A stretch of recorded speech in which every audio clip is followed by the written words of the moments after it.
He is the 42nd President of the United States of America. President Bill Clinton.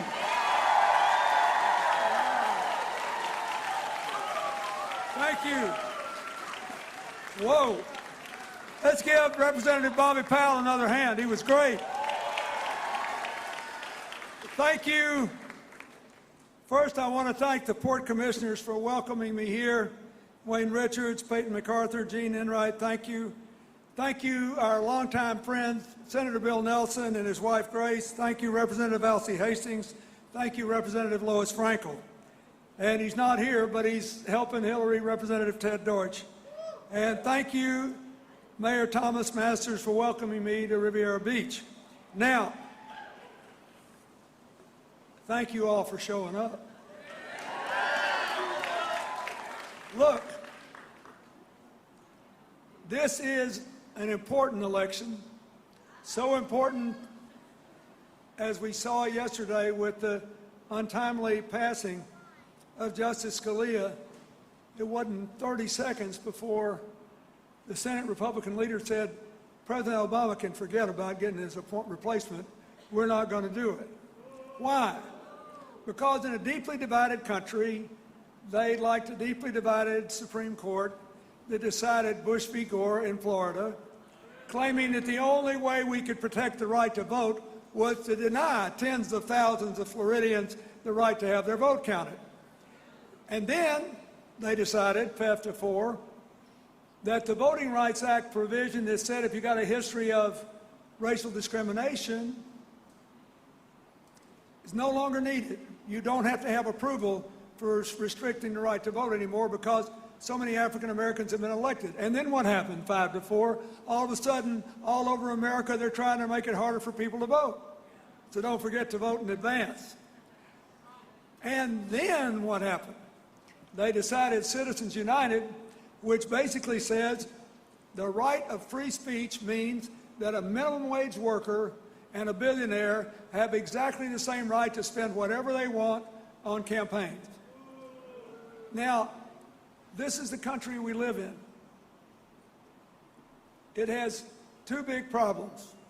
When President Obama said in the State of the Union address, we were outperforming every other big economy in the world today, at 14 million jobs in 5 years, 90% of our people with health insurance for the first time. Even in Florida, though you haven't taken Medicaid yet, which you should, the Medicaid expansion.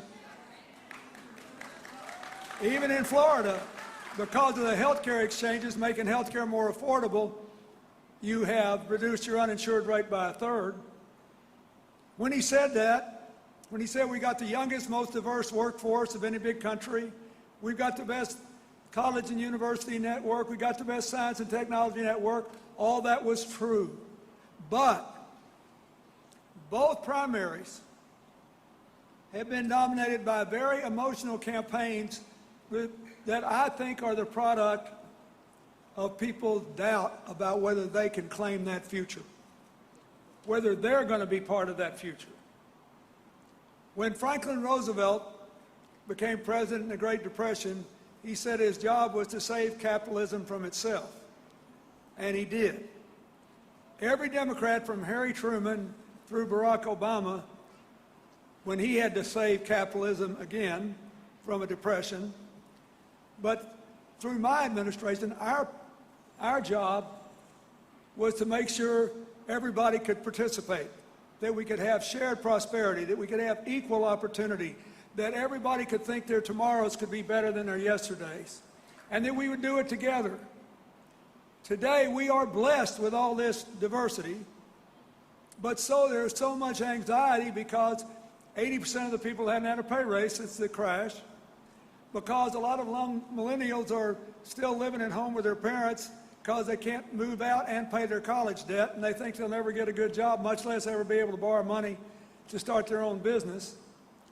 And so it's not altogether mysterious that there are a lot of people that say, well, the Republican Party rewarded the Tea Party. Just tell people what they want to hear, move them to the right, and we'll be rewarded, except they didn't get anything done. then that's going on now in our party. What I want you to think about is this. We live in an interdependent country. Look how diverse this crowd is. Look at this.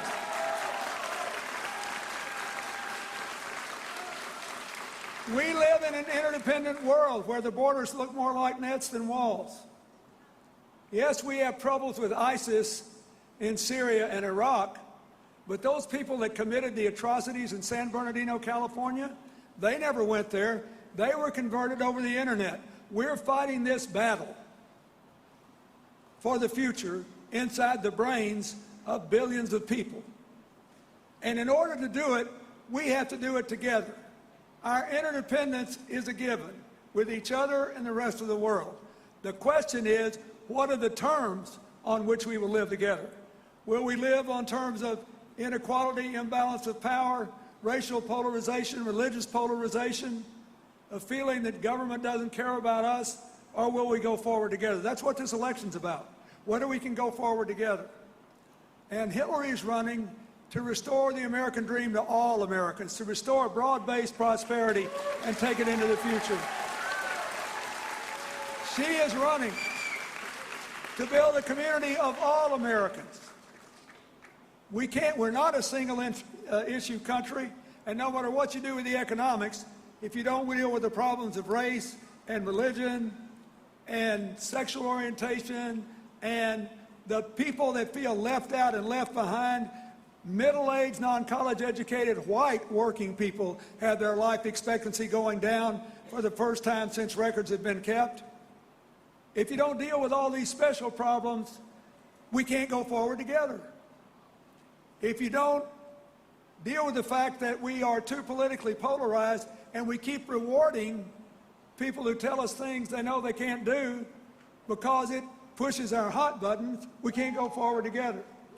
The real revolution that we ought to remember is the American Revolution, which divided power, granted individual rights, and basically required us to work together.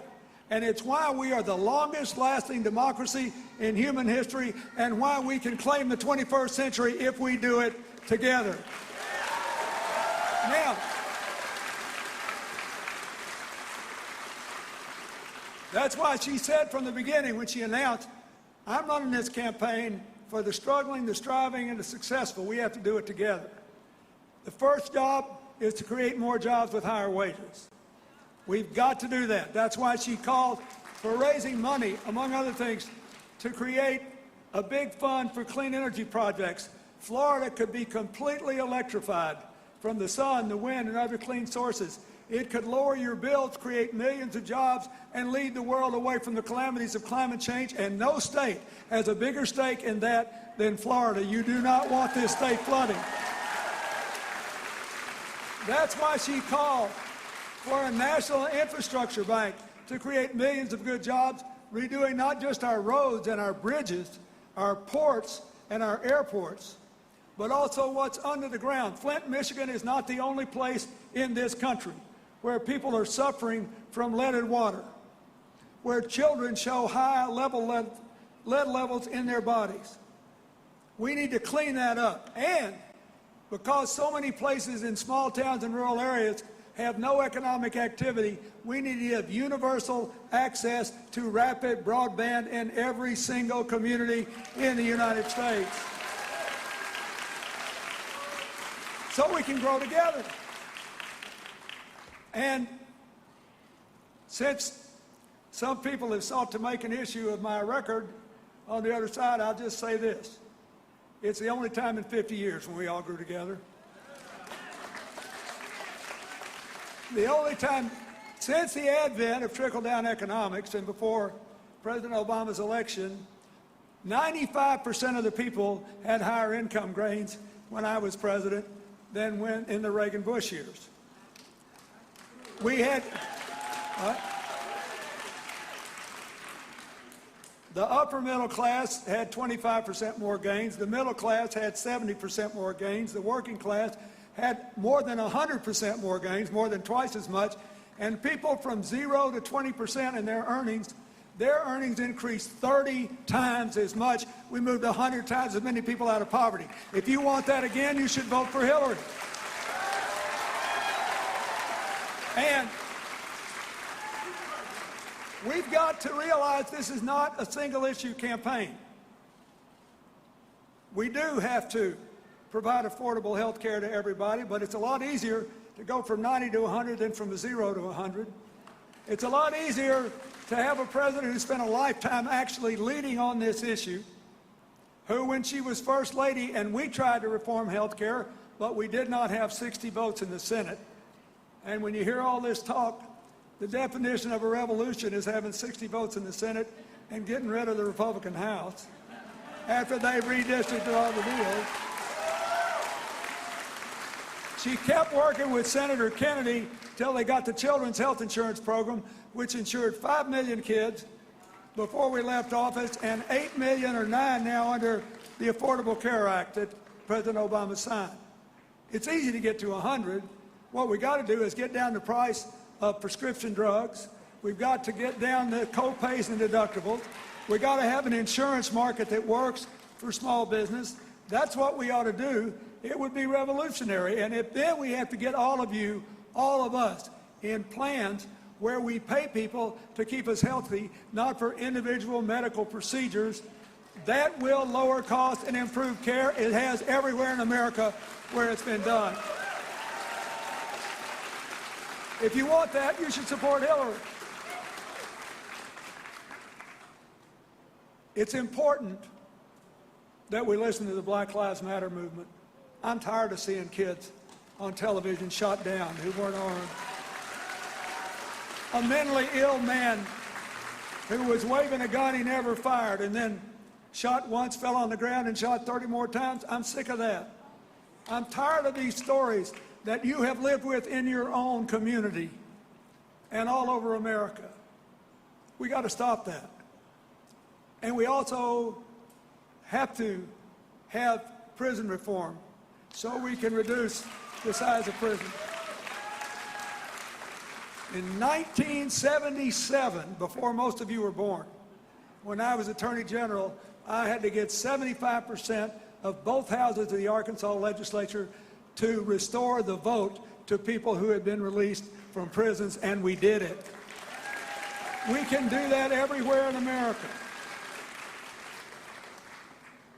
We also have to have police reform, because let's not forget, we really need our police officers, but we need them connected to the communities. Anytime lots of people are carrying guns around, once in a while something's going to happen that shouldn't, even if nobody meant for it to. In the places in this country which have community councils that meet with the police, work with the police, where the police walk the street and they look like the people they're policing, when something happens, they immediately have a meeting, they decide on what happened, they agreed on what happened, and then they agree on what to do with it. That gives you the kind of feeling we all had when we saw those police officers in San Bernardino risking their lives time and again to save the people without regard to their race, their religion, or anything else. They were trying to save lives. That's what we need in America. We've got to deal with all this anti-immigrant talk from the Republicans. Hillary supports the Dreamers and wants them to stay in America and have a future in America and make their lives in America. She supports immigration reform and thinks these people who are talking about sending 11 million people home are basically risking the whole stability of the American economy. It would come down around our ears. She supports it, and we got to do that together. She supports doing something extra for all these places that have been left out and left behind. At the same time, we're tackling this epidemic of prescription drug and heroin abuse that is eating the life out of our country. She was the first person to call for spending $10 billion to get mental health and treatment available to everybody, and not treating this like a crime problem. But she was also the first person to call for a major effort to get new investment and new jobs into coal country, into Indian country, into every poor rural area of America that has been left out or left behind. because these two things are connected. West Virginia now has the second most troubled economy in America and ranks first in the percentage of people addicted to prescription drugs and heroin. These two things are together. They're our fellow Americans. They didn't do anything wrong. Look, I'm glad we're not relying on coal so much, but coal employment peaked 100 years ago. Nobody's ever done anything to try to help them begin again. We've got to clean up the air. We've got to do something about climate change. I don't want to see South Florida flooded, but we got to give them a chance to start again too. We have to do it together. That's what she stands for.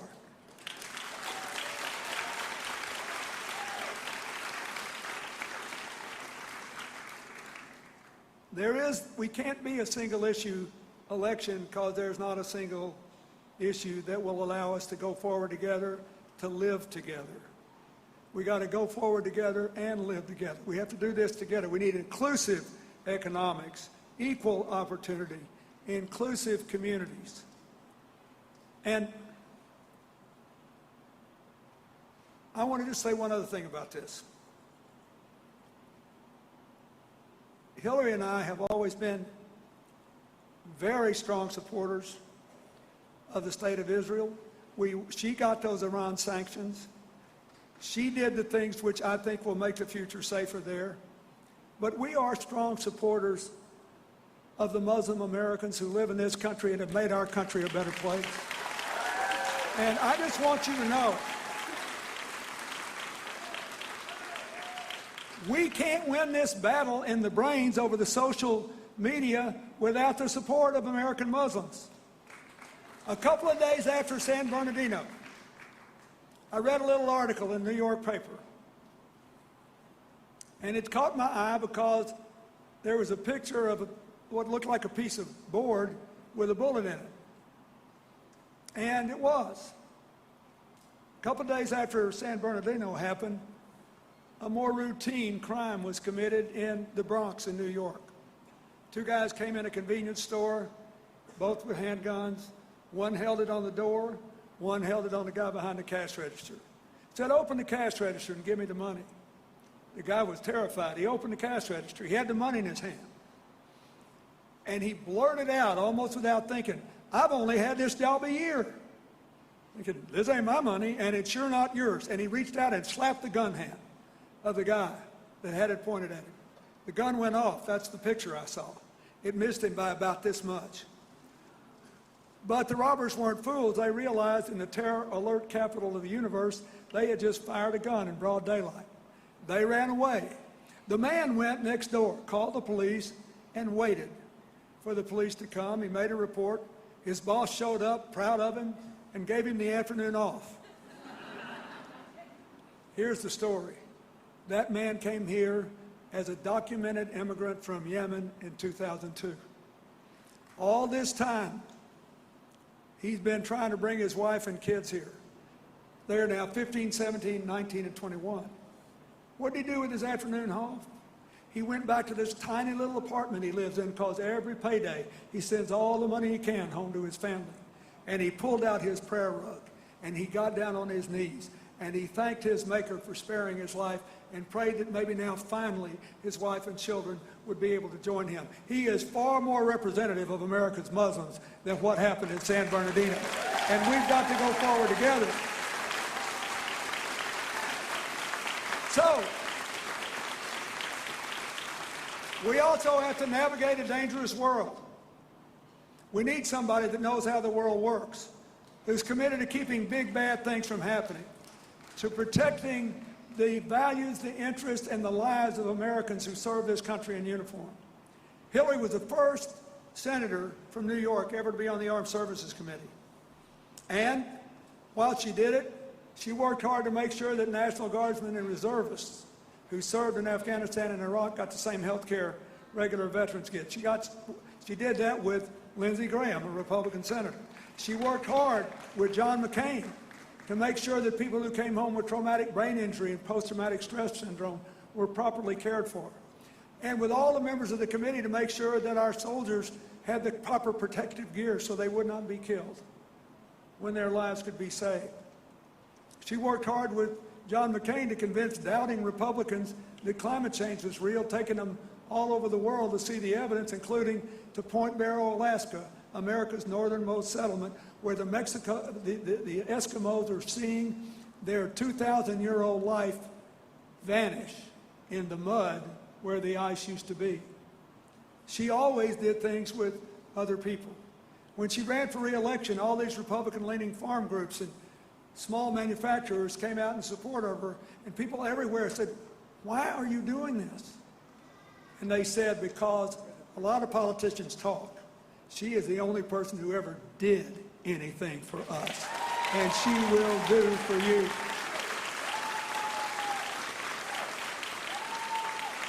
We got to do something about this college affordability thing.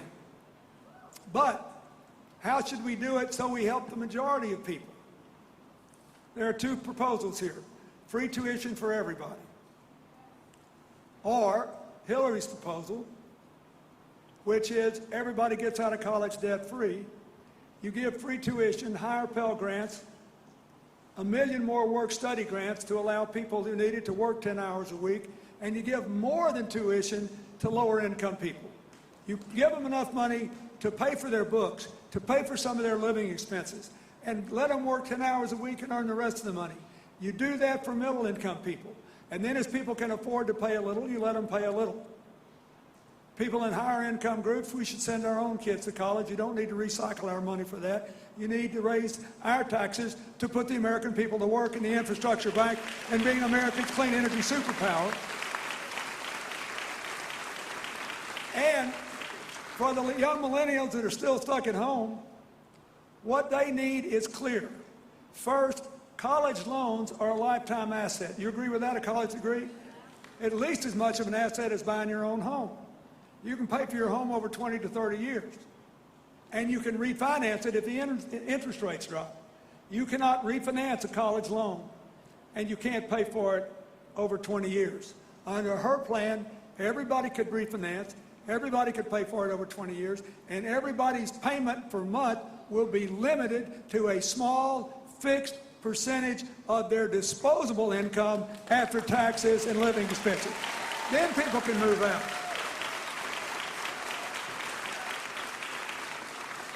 That's growing together. Everybody says that we can never allow Wall Street to threaten Main Street again.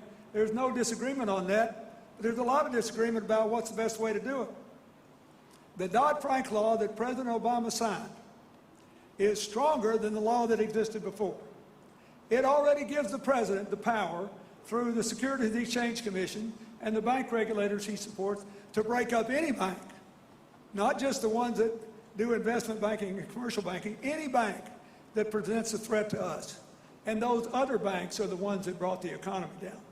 The commercial banks that had too many mortgage securities, the mortgage companies that really messed up, and the investment banks that just spent all their money on speculation with no money to back it up. We can break them up right now. The problem is it doesn't cover something that you will read about, and most people have no clue what the writers are talking about, called the shadow banking system. The shadow banking system are people that aren't in any kind of financial institution, but they're hedge funds or billionaires, and they take the same kind of risks. I'll give you a simple example. That young man who made everybody in the country sick, testifying before Congress, because his hedge fund bought a drug company and took a life-saving drug you can buy for $1 a dose in Canada and charge $1,700 for it, or increase the price by 1,700%, said he wished he could have more. Those people should be put out of business, and the government needs the authority to put them out of business. Otherwise, we can't grow together. And all I can tell you, from a lifetime nearly of experience, I met Hillary 45 years ago next month. And you can say, oh, well, what do you think he's going to say? They've been married 40 years. They're about to become grandparents for the second time. What do you expect them to say? Let me tell you something. I love my country. I was happy running my foundation. I was happy helping people around the world. We can document 430 million people in 180 countries whose lives we've helped. Millions of people whose lives we've saved. I was happy doing that. But America needs a leader who can not just talk change, but can make change, who will take us all along for the ride and empower everybody. Before she was 30 years old, she had gone to Alabama to try to break up racist private academies that were falsely claiming tax exemptions. She had gone to South Carolina to try to reform the criminal justice system, which is why you can believe her when she says she's going to do something about excessive incarceration and get the teenagers out of the adult prisons where their lives were being ruined. She had gone to South Texas to register Hispanic voters. She had come to Arkansas to be with me and organize the first legal aid clinic in the most conservative mountain county of the Ozark. Thank you.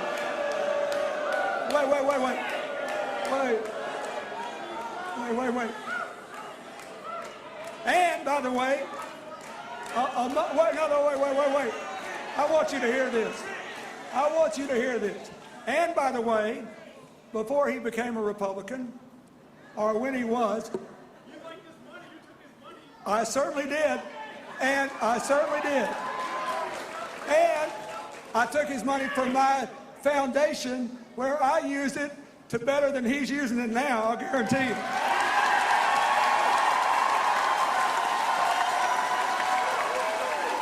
And now, here's what I want to say to you about this. Wait. I remember when he called me to say how terrible the Republicans had been to me and Hillary and how unfair they were and what a brilliant job Hillary did as a senator. So, and by the way, a lot of Republicans thought that, which is why they spent the last 3 years trying to tear her down, because they know if you nominate her, they're going to have to eat the words that they said when they weren't running for office. But look, here's what I recommend. If you want to build a wall on the Rio Grande River and you want to send the 11 million immigrants home, then you should follow him like Moses into the promised land. But if you believe that President Obama saved us from a depression and now it's time to prove we can make America work for everybody again, if we all work together, you should be for Hillary.